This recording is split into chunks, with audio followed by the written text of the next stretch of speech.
রব তো জান্নাতের দিকে মুমিনদেরকে ডাকবেন, মুমিনরা জান্নাতের দিকে যাবে, তাদেরকে ডাকা হবে দলে দলে দলে দলে। পৃথিবীর মধ্যে যেমন এমপি মন্ত্রী বিভিন্ন ভিআইপি সিআইপিদেরকে সম্মাননা দেওয়া হয়, আমার আল্লাহ ঠিক ওইভাবে ব্যক্তিগতভাবেও সম্মান দিবেন, দলবদ্ধভাবেও সম্মান দিবেন। চতুর্দিকে জান্নাতের দরওয়াজার মধ্যে দাঁড়ায় থাকবে ফেরেশতারা, বলবে সালামুন আলাইকুম তিবতুম ফাদখুলুহা খালিদিন। যান, আপনারা এখানে ঢোকেন, এখানে স্থায়ীভাবে থাকেন। ঢোকার পরেই দেখবে মারহাবা, কত সুন্দর বিশাল বড় নিয়ামত। وجوه يومئذ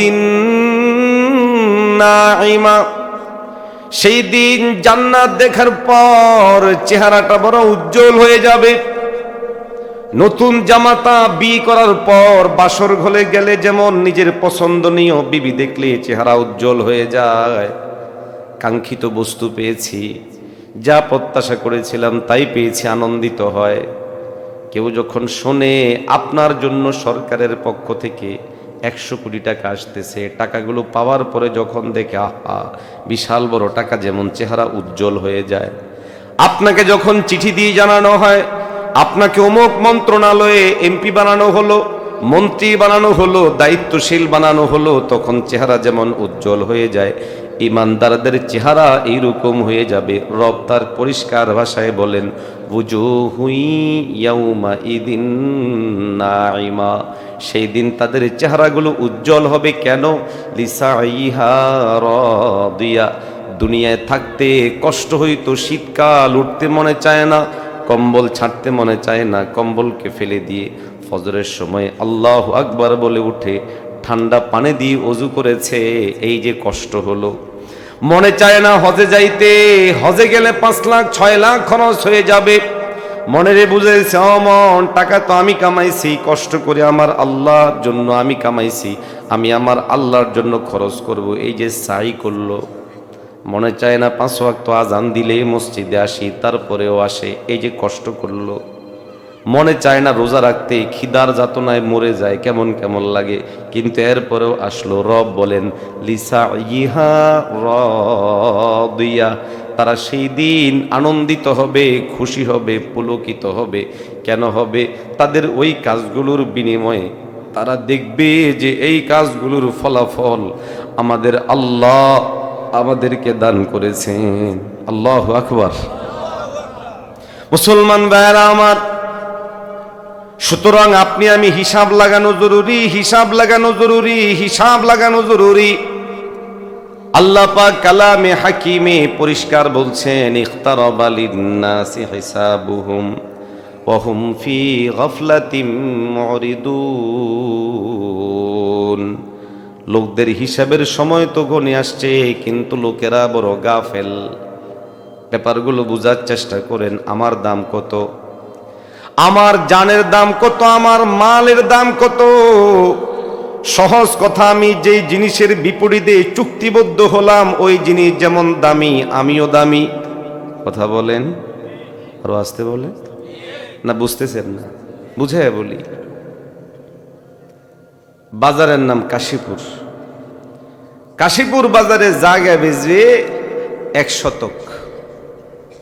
তো বললো যে 1 শতক জায়গার দাম কত এখানে? এই ভাই কই যান? বসে বসে 10 মিনিট বসে।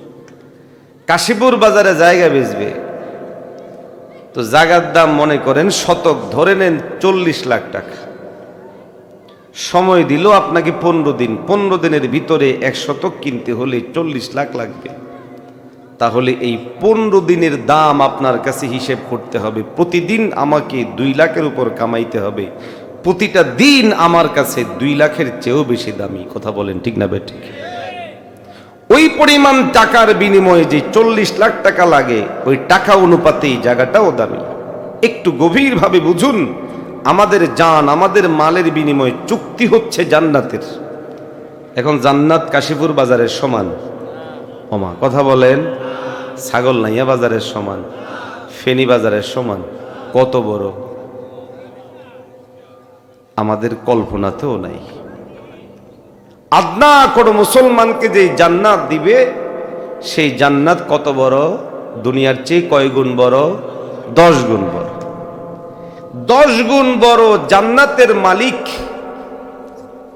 আদনা ইমানদার হবে। তাহলে আদনা ইমানদারের ইমানটাও ওইরকম 10 গুণ দুনিয়ার চেয়ে বড় সমপরিমাণ জান্নাতের মালিক হওয়ার মতো ওইরকম জীবন তাকে গড়ে তুলতে হবে। আওয়াজ দিয়ে বলেন ঠিক না বেটি?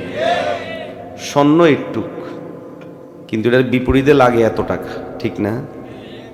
স্বর্ণের চেয়ে আরো দামি আছে জিনিস আছে না নাই? মণি আছে, মুক্তা আছে, এগুলো, তাই না? একটু মুক্তা 1 কোটি টাকা। আরে কি রে, 1 কোটি টাকা তো মানে পুরা এক চৌকি হবে এখানে, কি বলেন? 1 কোটি টাকা মানে বিশাল ব্যাপার না? 1 কোটি টাকা একটু জিনিসের বিনিময়ে 1 কোটি। হ্যাঁ এটাই ঠিক, হ্যাঁ এটাই ঠিক। মণি মুক্তা হওয়ার কারণে 1 কোটি টাকা মানে বিশাল টাকার বিপরীতে সে নিজেকে দাঁড় করাতে পেরেছে। হ্যাঁ, আল্লাহ আমাদেরকে পাঠিয়েছেন বান্দা। ওয়া নাফসিন ওয়া মা সাওয়াহা ফাআলহামাহা ফুজুরাহা ওয়া তাকওয়াহা ক্বাদ আফলাহা মান যাক্কাহা। আল্লাহ আপনাকে আমাকে একটা নফস দিয়েছেন, আল্লাহ আপনাকে আমাকে একটা নফস দিয়েছেন। এই নফসকে যে যত পরিশুদ্ধ করবে এটা জান্নাতের উপযুক্ত হবে। ও মুসলমান, হযরত ওমর বলতেন, হাসিবু ক্বাবলা আন তুহাসাবু। এর গোলাম, চোখ বন্ধ করে হিসাব লাগাও আল্লাহর সামনে। তুমি হিসাব লাগানোর আগে চোখ বন্ধ করে হিসাব লাগাতে হবে। বয়স তো 38 পার হয়ে গেল, আল্লাহর সাথে চুক্তি হয়েছে, মাওলা আমাকে জান্নাত দিবা, জান্নাতের বিনিময়ে আমি তোমাকে জান বুঝায় দিব, মাল বুঝায় দিব। 38 বছরের এই হায়াতে কতটা জান এবং মালকে প্রস্তুত করতে পেরেছি। ওমর বলেন, হাসিবু ক্বাবলা আন তুহাসাবু। তোমাকে তো আল্লাহর দরবারে হিসাব দেওয়া লাগবে। কোথায় তুমি তোমার হায়াত কাটিয়েছো, কোথায় তোমার চোখ লাগিয়েছো, কোথায় তোমার কানকে লাগিয়ে শুনেছো, সব জিনিসের হিসাব আল্লাহর কাছে দিতে হবে কি হবে না? ওমর বলেন, হাসিবু ক্বাবলা আন তুহাসাবু। আল্লাহর কাছে হিসাব দেওয়ার আগে নিজেই হিসাব করো। মুতু ক্বাবলা আন তামুতু। ওমর রাদিয়াল্লাহু তাআলা আনহু বলে, মরার আগেই তুমি মরো। মানুষ জীবনে মারা যায় কয়বার? বহুবার, বহুবার, বহুবার মরে মানুষ, ডেলি মরে মানুষ। আমাদের অনুভূতি নাই, এই জন্য আমরা বলি যে একবার মরে। কে বলছে একবার? বারবার মরে, ডেলিও কয়েকবার মরে। কয়বার? এবারে ভ্যাঁস লেগে গেছে। কয়বার? আপনারা একবারের উপরেই আছে। দেখা যাক কে জিতে। আজান হচ্ছে নাকি? আচ্ছা, আমাদের এখানেও আজান হবে, নামাজ হবে। বিরক্ত হচ্ছেন না তো আপনারা? মানুষ বহুবার মরে, এটাই সত্য। ওমা, আমি বলতেছি, আপনি আমি যখন ঘুমাইতে যাই তখন একটা দোয়া পড়েন না? কি দোয়া? আল্লাহুম্মা বিসমিকা আমুতু ওয়া আহইয়া। হুজুর পাশে আছে, জিগার। এই দোয়ার মধ্যে ঘুমাই একটা শব্দও নাই। শব্দ হলো আল্লাহুম্মা বিসমিকা আমুতু। আমুতু শব্দের অর্থ হলো মরতেছি। তাহলে আপনি যখন ঘুমান আপনি দোয়া পড়তেছেন, আল্লাহুম্মা বিসমিকা আমুতু। এই আমুতু মানে মরতেছি আল্লাহ। তা আপনি নিজে বললেন মরতেছি। নবী বলেছেন মাউতকে, ঘুমকে মৌতের ভাই বলেছেন। মাউত আর ঘুম কাছাকাছি বিভিন্ন দিক বিবেচনায়। আপনি আমি যখন ঘুম থেকে উঠি তখন বলি আলহামদুলিল্লাহিল্লাযী আহইয়ানা বা'দামা আমাতানা ওয়া ইলাইহিন নুশুর।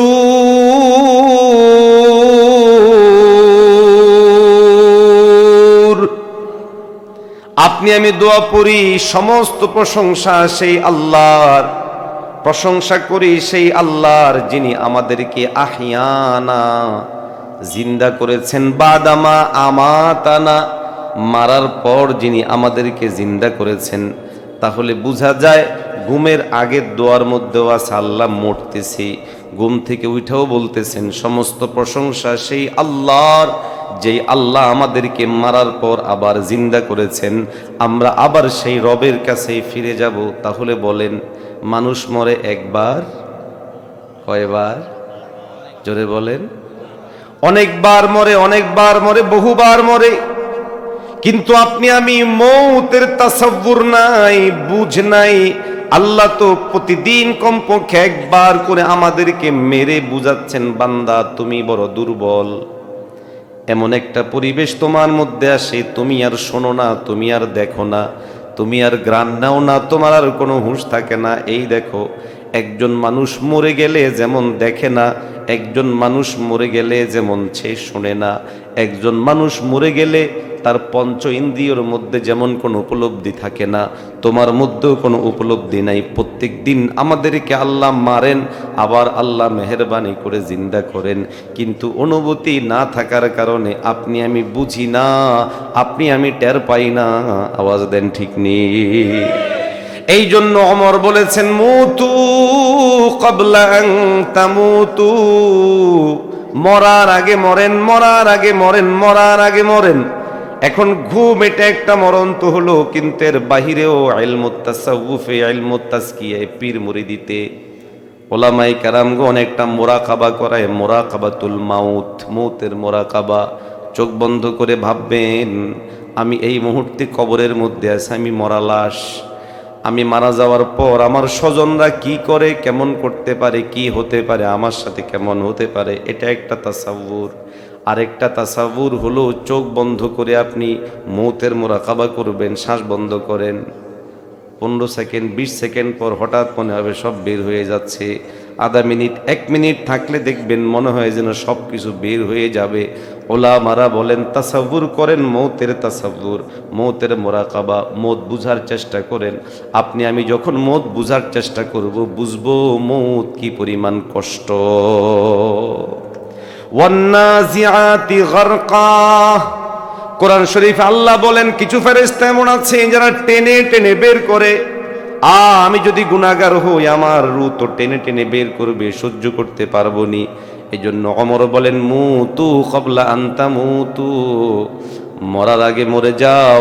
মরার আগে মরলে কেমনে মরবো? বলে মরার আগে তুমি ভাবো মরার পর আমার কি হবে, কেমনে ভাববো? ওলামারা বলেন কবরস্থানে যাও। কাছের মসজিদে শেষ করে দিচ্ছি। কবরস্থানে যাওয়ার পর আপনি চোখ বন্ধ করে তাকায় থাকেন, এটা কার কবর? এটা আমাদের আব্দুল সাত্তার ভাইয়ের কবর। সাত্তার ভাই কে? অমুক। শরীর স্বাস্থ্য আমার মতো ছিল না, আমার চেয়ে ভালো ছিল, টাকা পয়সা আমার চেয়ে বেশি ছিল। এখন এই মাটি হয়ে গেছে, শেষ। মেম্বারের কবর, চেয়ারম্যানের কবর, এমপির কবর। বনানী কবরস্থানে যাব, যাওয়ার পরে দেখা যাবে ওইটা রাষ্ট্রপতি, ওইটা বিচারপতি, ওইটা সেনাবাহিনী প্রধান, বিমান বাহিনী প্রধান। কোনো অস্তিত্ব আছে? কথা বলেন, অস্তিত্ব আছে? আল্লাহ ওয়ালারা বলেন মুতু ক্বাবলা আন তামুতু, মৌতের আগে মরো। কেমনে? কল্পনার মাধ্যমে, মুরাকাবার মাধ্যমে, মুশাহাদার মাধ্যমে। পারবো তো ইনশাআল্লাহ? আমার আলোচনার সারমর্ম হলো আমরা আমাদের হায়াতের উপরে হিসাব লাগাবো, পর্যালোচনা করব। আমি আমার হায়াত যেটা পাইলাম, জীবন, এই জীবন আমার আল্লাহ আমাকে কেন দিলেন, আমি কি করছি, আমি কি নিয়ে যাব। 3 প্রশ্নকে সামনে রেখে যদি পর্যালোচনা করি, আমার আল্লাহ আমাকে কেন পাঠালেন, আমি কি করছি, আমি কি নিয়ে যাব, ইনশাআল্লাহ 2025 তখন আমার জীবনের একটা পরিবর্তিত জীবন আসবে। আল্লাহ আমাদেরকে সুন্দরভাবে আল্লাহ পাকের সন্তুষ্টি চিত্তে আমাদের জীবন গঠনের তৌফিক দান করেন। আমিন ওয়া আখির দাওয়ানা আলহামদুলিল্লাহি রাব্বিল আলামিন।